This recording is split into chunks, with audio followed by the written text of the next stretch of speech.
es un esfuerzo que ya lleva muchos años en la UNAM, pero que de alguna forma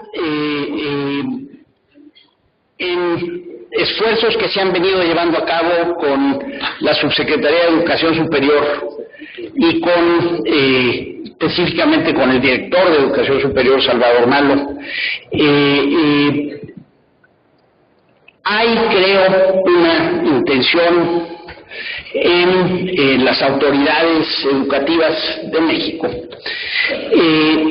de darle un gran impulso al apoyo de las tecnologías a la educación.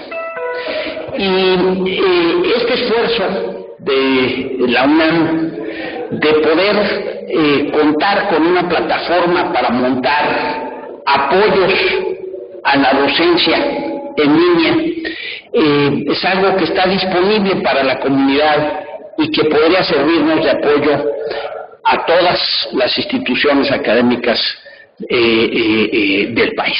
Le pido a Felipe Bracho, nuestro presidente del Consejo, que nos platique de la RUR.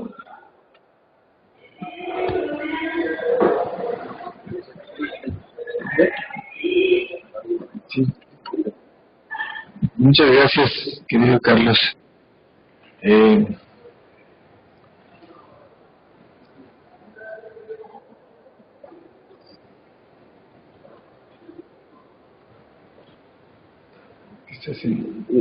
¿Habían preparado su página? Ok, sí, perfecto.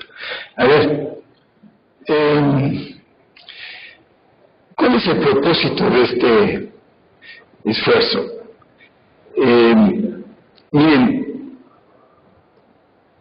si queremos medir la calidad de la educación, tenemos que referirnos necesariamente a qué es lo que prometemos enseñar y qué es lo que prometemos que los alumnos aprendan.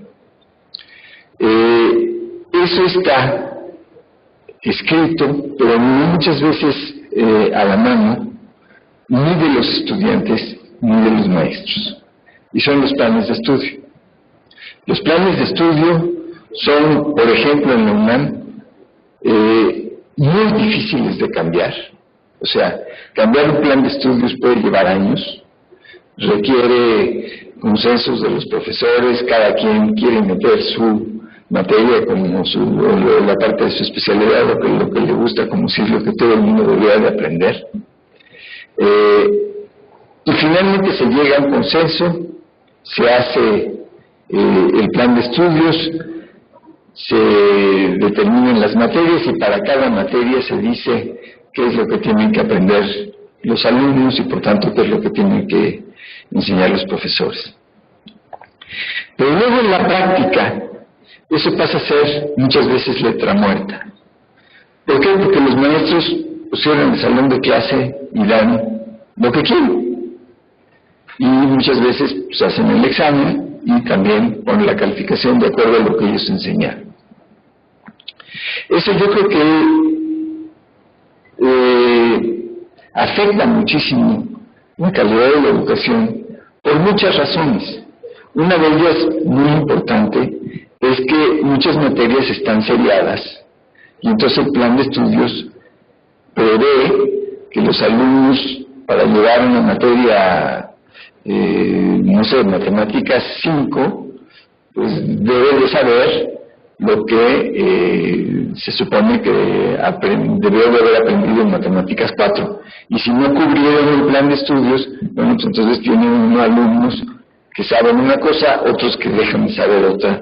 Entonces hay un problema ahí realmente de seguimiento y de darles a los estudiantes, asegurar que se les da a los estudiantes lo que tienen que saber para llegar a cada curso.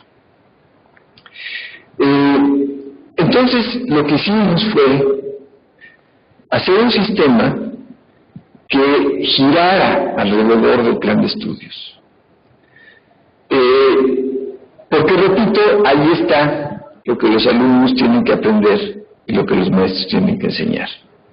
Y ese sistema no solamente gira alrededor del plan de estudios, sino que para cada unidad, para cada materia, para cada unidad en la que se divide la materia, y aquí hay diferentes nomenclaturas, pero digamos que hay 4 niveles que se contemplan en la RUA, y en la nueva versión que estamos haciendo se pueden contemplar el número de niveles hacia adentro que en un árbol se puedan representar, y los niveles son pues el grado de agregación, digamos, de aprendizajes esperados, de lo que se espera que aprenda un alumno. Mientras más desagregado, más abajo en el árbol que ahorita van a ver. Y para cada uno de esos aprendizajes esperados, para cada uno de los temas, para cada una de las materias, estamos creando una especie de ambiente de aprendizaje, que ustedes van a ver aquí como una cajita. ¿Por qué les llamo un ambiente de aprendizaje? Van a ver, porque para cada tema, para cada unidad, para cada aprendizaje esperado, aparece cuáles son los materiales que tienen que aprender, de qué se trata ese tema, en qué se divide, qué debía de un estudiante saber antes para poder meterse a estudiar ese tema, y por ejemplo sugerencias para el profesor y material para evaluación. Eso les voy a enseñar. Traje aquí una hoja de navegación para irme por algo que conozco, porque ya tenemos como alrededor de 10,000 objetos. Este es un esfuerzo que no solamente lo hemos hecho con objetos de la UNAM. Lo que hemos hecho es, digamos, cosechar en la red objetos que consideramos importantes, relevantes por el tema o por el aprendizaje esperado, y los colocamos en donde debe de ser. Pero después los pasamos a un comité de maestros le hemos dado mucho énfasis ahorita al bachillerato, y ese comité de maestros avala los recursos para aprendizaje. Una de las cosas que van a ver es, por ejemplo, aquí está la RUA. Esto está abierto para que cualquiera lo pueda ver. Vamos a aplicarle aquí, por ejemplo, a 4º año. Entonces me parece que es lo que tiene que ver un alumno de 4º año de bachillerato particular prepa nacional, Escuela Nacional Preparatoria. Y vamos a ver, por ejemplo, si le pico a Física 3, ¿no?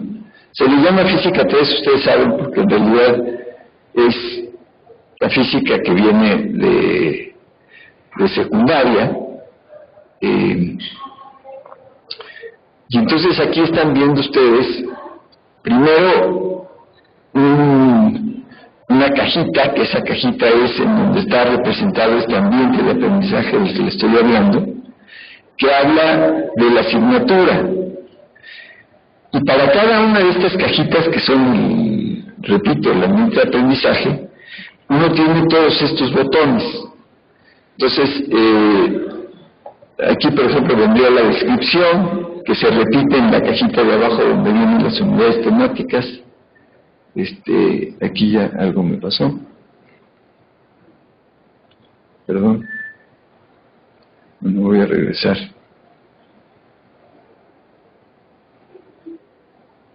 Es que le piqué algo mal. ¿Qué pasó? ¿Qué hice?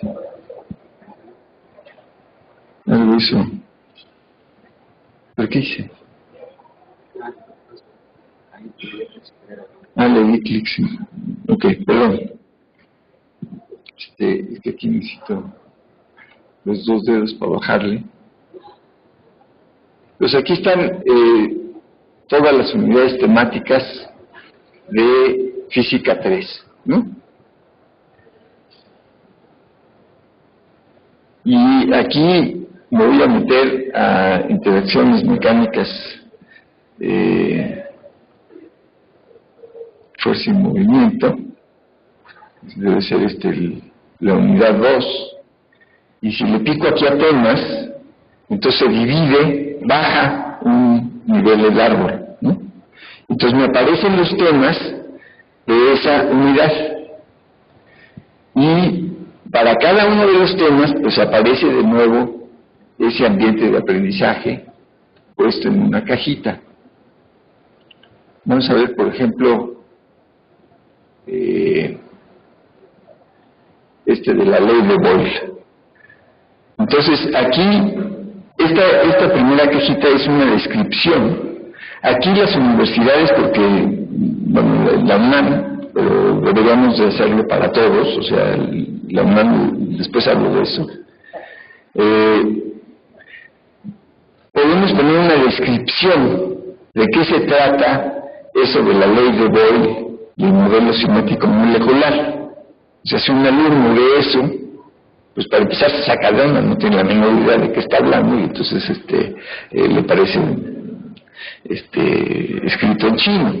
Entonces, ahí hay una página, descripción, que lo debe de llevar a una página web que le explique de qué se trata, por qué es importante, a lo mejor algo de la historia, de quién fue Boyle, de qué preguntas se hacía, etcétera, que no son necesariamente cosas que deben de evaluarse en el currículum, pero que le ayudan al estudiante a entender por qué es importante aprender eso, por ejemplo, ¿no? Después, el siguiente es un botoncito que dice para saber más. Ustedes van a ver que hay muchos botoncitos apagados. Sí, hay muchos botoncitos apagados, pero una de las ventajas de poner el plan de estudios y sobre el plan de estudios ir buscando qué es lo que hay, nos sirve para dos cosas: para saber qué es lo que tenemos y ponerlo a la mano de los estudiantes y de los maestros, y más importante, saber qué nos falta. Mientras no ordenamos las cosas alrededor de lo que tenemos que hacer, no sabemos qué es lo que nos falta alrededor de lo que tenemos que hacer. Entonces, esto también nos da un plan de trabajo, una guía de trabajo de cada una de nuestras instituciones alrededor de los materiales que debemos poner listos para que los estudiantes aprendan. Y es muy importante aquí hacer ver lo que Marina nos platicó ayer, ¿no? Cuando estamos hablando que ya prácticamente todos los estudiantes llegan con un dispositivo y desde ahí pueden acceder a Internet. Si la universidad les diera esa capacidad, porque por lo menos en la UNAM, en la RIU estamos bastante mal, la Red Inalámbrica Universitaria, salvo en algunas preparatorias, el alumno podría eventualmente bajar las cajitas que le corresponde aprender, o sea, los aprendizajes esperados o los temas que está viendo, y llevarse en su celular los objetos de aprendizaje para esos temas, ¿sí? Entonces, aquí por ejemplo, pues no tenemos a nadie que nos haya dicho, a ver, para saber más sobre la ley del modelo simétrico molecular, la ley de Boyle, pues necesitas, te sugerimos esto. ¿Y qué quiere decir aquí esto es para saber más? Si a un estudiante le interesó el tema y quiere saber más para qué se está usando o qué se puede ver sobre la ley de Boyle y esto en otras, más adelante en física, por ejemplo, pues entonces le podría picar ahí.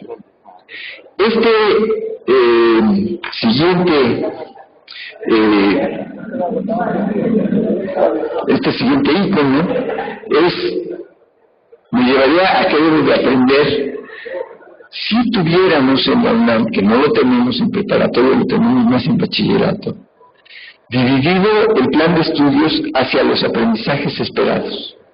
Los aprendizajes esperados son ya un grado de granularidad, digamos, dentro del árbol, en donde lo primero que los distingue es que tenemos maneras muy claras de saber si se cumplen o no.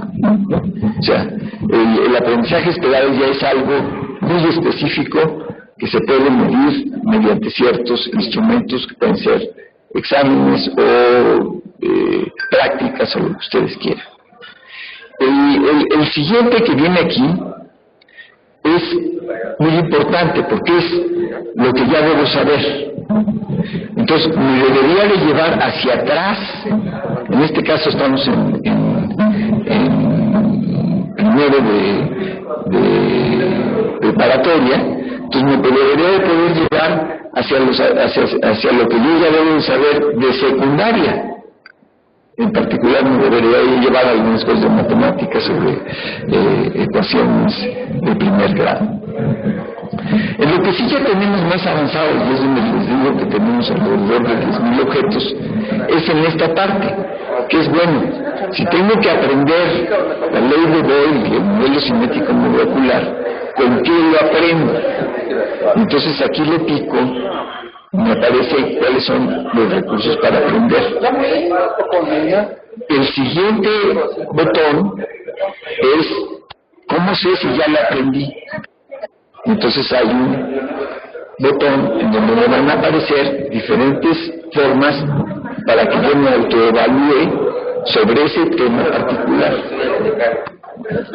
El siguiente botón son recursos para el profesor, en donde los profesores pueden poner formas de enseñar, recomendarles a los maestros alguna bibliografía, algún artículo de pedagogía sobre el tema, o poner alguna experiencia que ellos tienen alrededor de ese tema. Entonces, por ejemplo, si aquí le pico a recursos para aprender,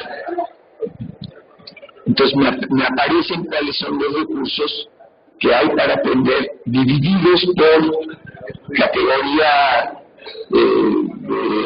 del recurso, ¿no? O bien son aplicaciones móviles, o bien son un documento, o es un objeto en la web. Pero puede ser lo que ustedes quieran, puede ser un video, lo que uno vaya encontrando. Y esto es importante porque el alumno, a un alumno le gusta ver videos, y otro le gusta jugar con interactivos, y otro le gusta a lo mejor leer, y entonces se va a si ya saben, por ejemplo, que hay aquí en la web, pues aquí me aparecen ya todos los objetos que hay en la web. Me parece, por ejemplo, que tengo 4 objetos para aprender. Vamos a ver unos de los que sí hicimos en la mano, para que vean son pocos tipos de objetos que ya se pueden hacer. Y es interesante.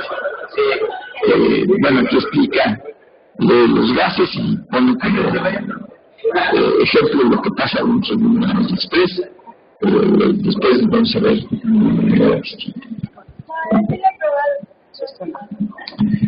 Aquí se presenta básicamente una simulación de lo que ustedes ven. Es un recipiente con una especie de, es una jeringa grandota, ¿no? Y le aprieta uno y adentro hay un gas. Entonces dice, mira, a la izquierda se muestra un gas contenido en un cilindro cerrado con un pistón.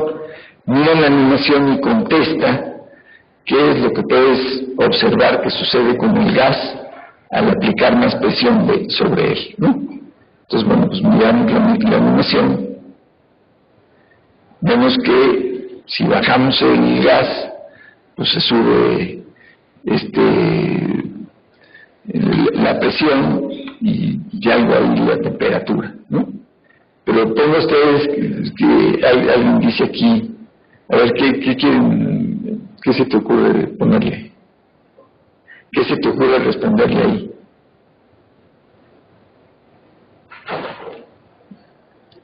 A ver. ¿Qué? No te di. Bueno, vamos a ponernos a, no sé.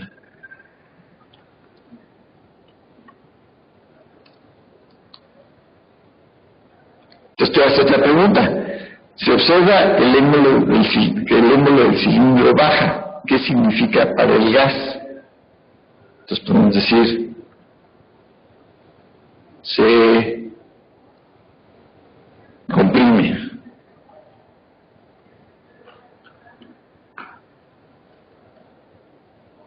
Entonces ya te empieza a decir, en efecto, lo más evidente es la reducción en el volumen del gas, ¿sí?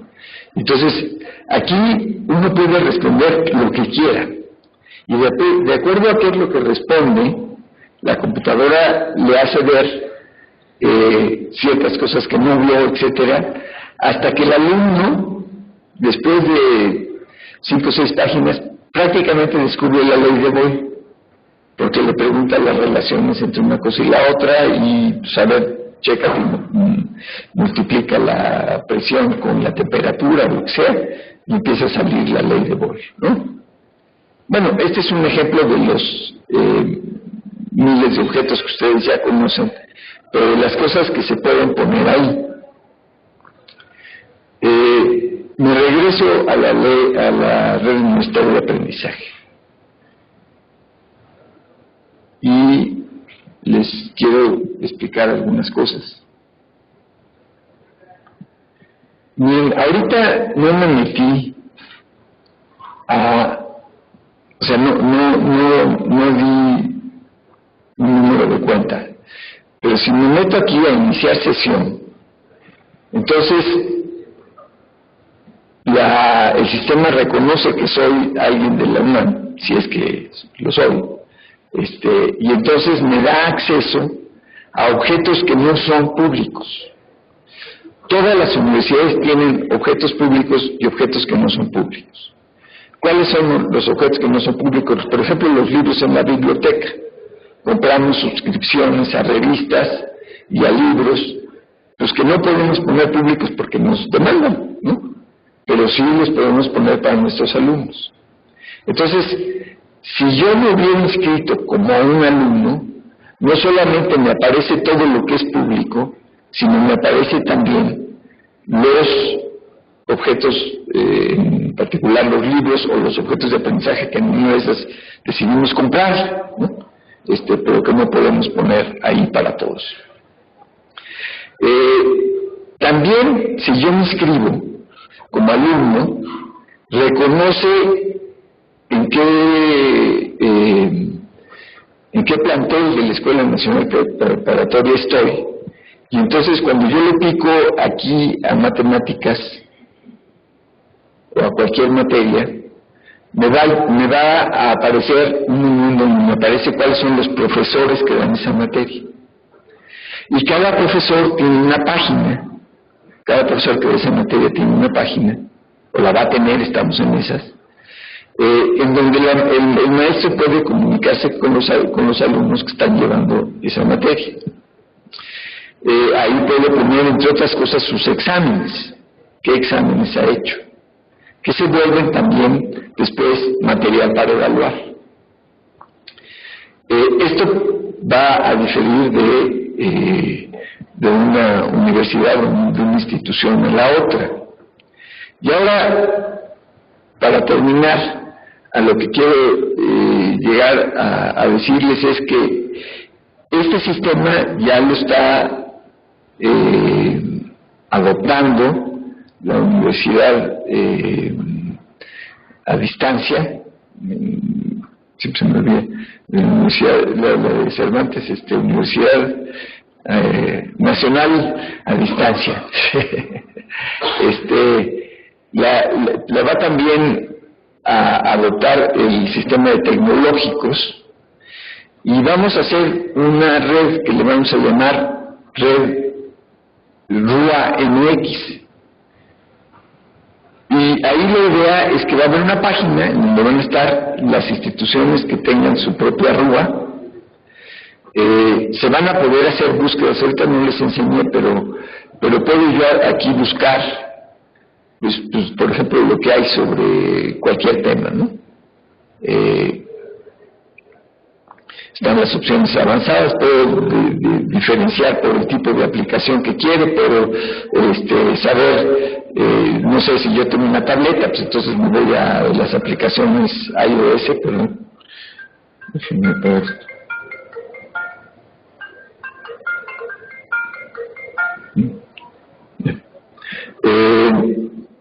Aquí puedo escoger qué plan de estudios, qué semestre, qué palabras clave, etcétera. Y la idea es que en esta Rúa MX, pues todo esto esté en repositorios que se comuniquen de tal manera que yo puedo ver qué sobre cada tema tiene cada universidad en México, ¿no? Hasta donde yo sé, esto es algo que no existe en ningún país del mundo. Y a mí lo que me interesa, porque pues es un poco a lo que yo me he dedicado a hacer, es hacer que sea muy fácil lograr lo que uno quiere hacer, ¿no? La filosofía atrás de todo esto, y como ustedes lo vieron, es fundamentalmente poner a la mano del estudiante los materiales que tiene que, todos los materiales que le pueden servir para aprender, alrededor de lo que tiene que aprender y hacer explícito qué es lo que tiene que aprender. Ventajas tiene muchísimas. Una, por ejemplo, es que un alumno en tercero de bachillerato pues puede ver cuál es el plan de estudios de las carreras de ingeniería o de contabilidad o de matemáticas en su universidad o en otras, y ver qué es lo que tiene que saber y qué es lo que tiene que aprender, y ayudarle a decidir por dónde se quiere ir, ¿no? O prepararse para meterse a la carrera de ingeniería si es la que escogió. Entonces, todo esto estaría abierto, tendría la ventaja de que sería colaborativo en el sentido de que lo que cada universidad ponga públicamente lo van a poder ver todas las demás, y es un esfuerzo que permite que participen los profesores y que participen los alumnos. Los alumnos pueden calificar los objetos como buenos o malos, etcétera, ¿no? Y podrían en un momento dado sugerir también cosas hacia los maestros, de tal manera que es algo que va a ir creciendo naturalmente, y como les decía, pues ya tenemos una guía de qué hacer, porque pues si ya hay 45 objetos sobre un tema específico, pues hay que mejor ver sobre qué objetos nos faltan. Por ejemplo, nos faltan objetos para evaluar, y son fáciles de hacer, pero necesitamos que los maestros los empiecen a poner. Y bueno, lo que estamos haciendo ahorita para que esto sea accesible a cualquier institución es, primero, vamos a tener el sistema dentro de la infraestructura de cómputo de la UNAM, para que ahí hagan su propia red universitaria de aprendizaje cada institución, y en una segunda instancia lo estamos ya listo, va a estar listo para que se pueda empaquetar y lo puedan poner en sus servidores.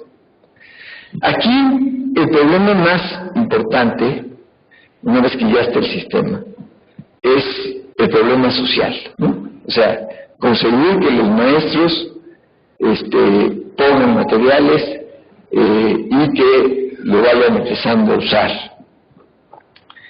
Eso no es fácil, pero se necesita el apoyo institucional y el convencimiento de los maestros y de los alumnos. En la medida en que esto se vaya haciendo más, digamos, se vaya llenando cada vez, haciéndose más relevante, pues va a ser, yo creo, espero, una herramienta muy útil, ¿no? Se las dejo para que los que estén interesados nos escriban a UDI o a la UNAM, y pronto haremos un seminario de cómo hacer la RUA institucional dentro de la UNAM y luego ya hacer las RUAs en cada institución. Entonces, si tienen alguna pregunta.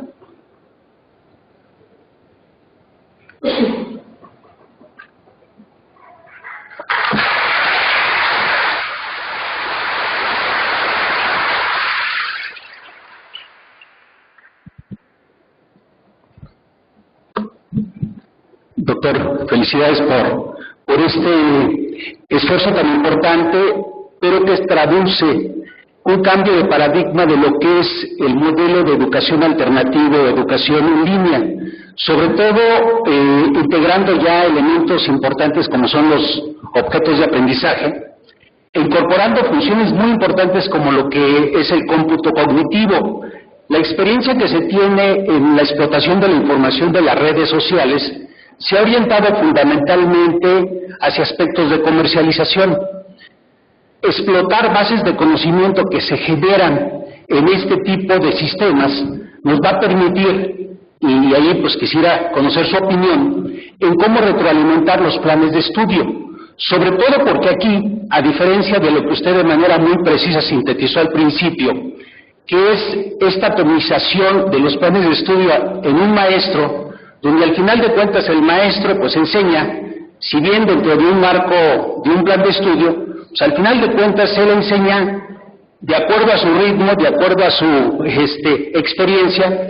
Aquí vamos a tener la posibilidad de que a través de estos sistemas podamos nosotros identificar el grado de avance y la forma en la que aprende cada una de las personas, que es lo que usted sabe, conoce, que se llama aprendizaje adaptativo, que es el gran reto que tenemos al utilizar estos sistemas. Ya no son sistemas que nos enseñen, sino sistemas que permitan adaptarse a la capacidad de aprendizaje de los alumnos. Y creo que este esfuerzo de integrar otras universidades también nos va a ayudar para que podamos hacer pertinentes los perfiles de los egresados de un sistema educativo nacional, donde muchas veces nos damos cuenta que lamentablemente hay egresados que traen un perfil, a pesar de haber estudiado la misma carrera, traen un perfil de conocimientos distinto si egresó de una escuela a otra. Mi pregunta muy concreta es, ¿usted está integrando elementos de Big Data, elementos de análisis de información para efecto de hacer toda esta analítica de datos y poder retroalimentar los planes de estudio tradicionales de la UNAM? ¿O cómo se hace este proceso de retroalimentación de lo que aquí se tiene? Porque partimos de la educación presencial para transferirla para acá. Ahora, ¿cómo retomamos lo que aquí se está aprendiendo o lo que están contestando los alumnos para retroalimentar los planes de estudio presenciales? ¿Hay algún modelo integral que permite esta articulación del modelo presencial con el modelo en línea o del modelo de línea con el modelo presencial? Sí, son muchas preguntas, voy a tratar de responder las que me acuerdo y para las que tengo respuesta.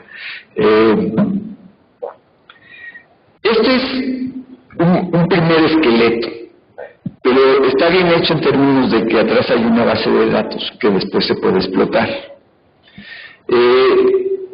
Qué bueno que tocaste el tema de la educación a distancia, porque a veces piensa que esto está peleado contra el mundo, contra otras cosas. Nada más falso, ¿sí? O sea, esto puede servir para hacer cursos de Moodle, en donde ya se le da seguimiento a cada uno de los estudiantes y el maestro interactúa con ellos alrededor del sistema del LMS, el que ustedes escojan.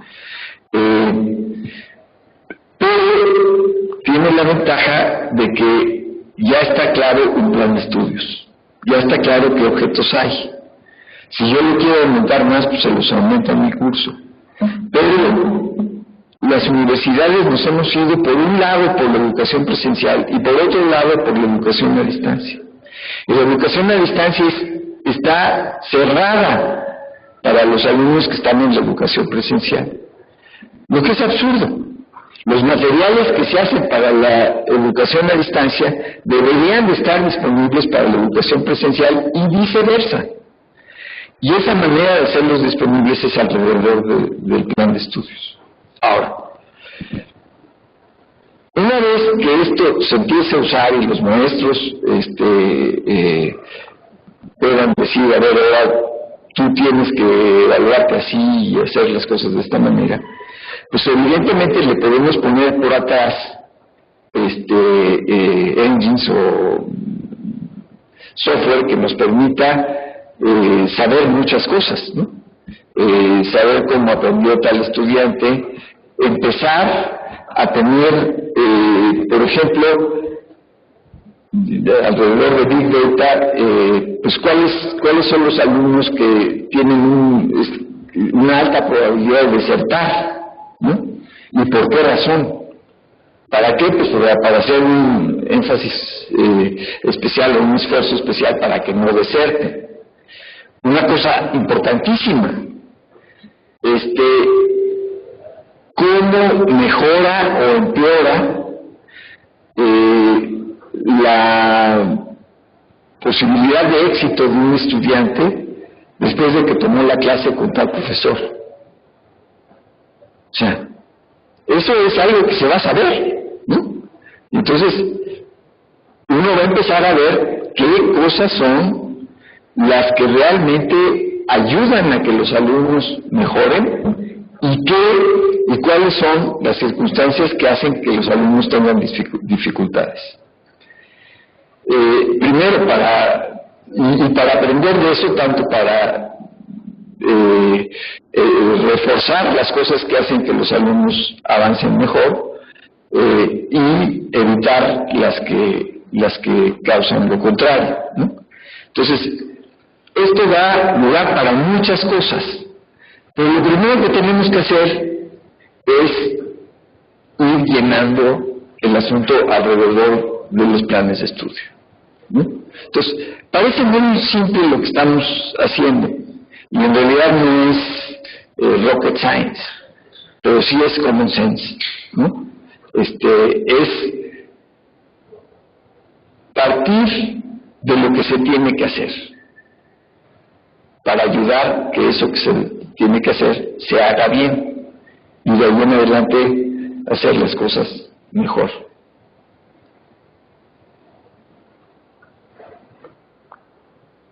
Sí, Salve. Pues grita. Oye, ¿han hecho algún grupo piloto de alumnos que hayan utilizado y maestros o quien que lo hayan utilizado? Sobre todo porque de mi experiencia, uno de los principales problemas que he detectado, sobre todo de los alumnos, es que no saben buscar, no saben identificar qué información es valiosa, cuál no, o a veces ni siquiera saben cómo buscar la información que quieren realmente buscar. Entonces, no sé si has hecho ya pilotos con grupos y cómo han sido los resultados. Mira, es importante saber buscar, pero lo más importante es encontrar. Entonces, en la historia de cómputo, lo que ha pasado es que cada vez es más fácil encontrar, porque hay mejores herramientas de búsqueda. Aquí ya darles materiales que fueron escogidos por los maestros, de tal manera que prácticamente no tienen que buscar. O sea, lo único que tienes que saber aquí, lo único que tienes que saber es que estás en primer año de prepa. Y pues si no sabes que estás en primer año de prepa y estás en primer año de prepa, un problema serio, ¿no? Picas al primer año de prepa, sabes cuáles son las materias que tienes que llevar, y le picas a una y te aparece el plan de estudios ordenado y para cada uno de los temas te aparecen cuáles son los recursos. sería interesante que buscaras si quieres proponer algo, ¿no? Si quieres contribuir. Y también pues las habilidades para hacer materiales y todo lo que quieras, ¿no? Pero como les decía, y eso es una parte muy importante, saber lo que nos falta es muy importante, es fundamental para guiar el trabajo y para tener eventualmente cosas más o menos completas. Bueno, ¿se puede hacer todavía una pregunta? Sí, todavía. Dentro del alcance de ese proyecto, ¿tienen contemplado considerar el enfoque por competencias? No te encontré. ¿Sí? Sí, creo que sí, dentro del alcance del proyecto de RIA, ¿tiene contemplado el enfoque hacia competencias? Porque cuando hablamos de planes y planes de estudio orientados a competencias, no es tan solo la parte del contenido la que, bueno, más bien, no se estructuran los planes en términos de contenidos, sino en términos de unidades de competencia. Y eso implica, al final, los objetos pueden ser los mismos, pero simplemente el frontend hay que reconfigurar. No sé si ustedes tienen contemplado a mediano o largo plazo esta tendencia. No, sí, en la versión que ya estará lista en 2 meses para que las universidades o las instituciones puedan poner su plan de estudios, lo pueden poner como quieran. Y aquí también es una buena pregunta, porque muchas veces y eso se ve muy claro en lo que la práctica que dio Marina, ¿no? Por ejemplo, tú quieres evaluar la competencia, tienes que tener el ambiente en donde esa competencia se da o no se da, ¿no? Entonces esos ambientes pues equivalen a los recursos de aprendizaje aquí cuando estás hablando de la manera más tradicional, que no necesariamente competencias, pero se pone aquí la competencia, o sea, simulas el ambiente en donde tú tienes que desplegar esa competencia para resolver el problema, ¿no?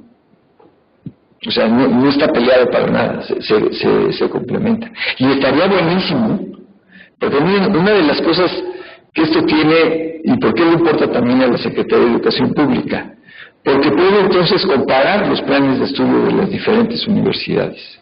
La Secretaría de Educación Pública,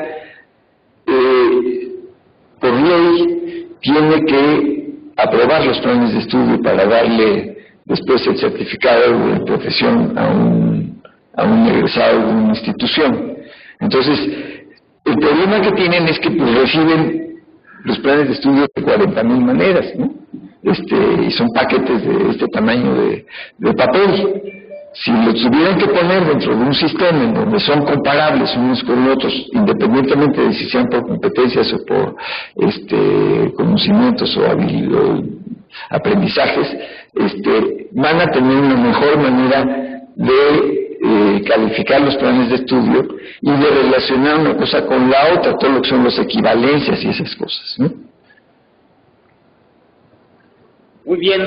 Gracias, Felipe. Un aplauso.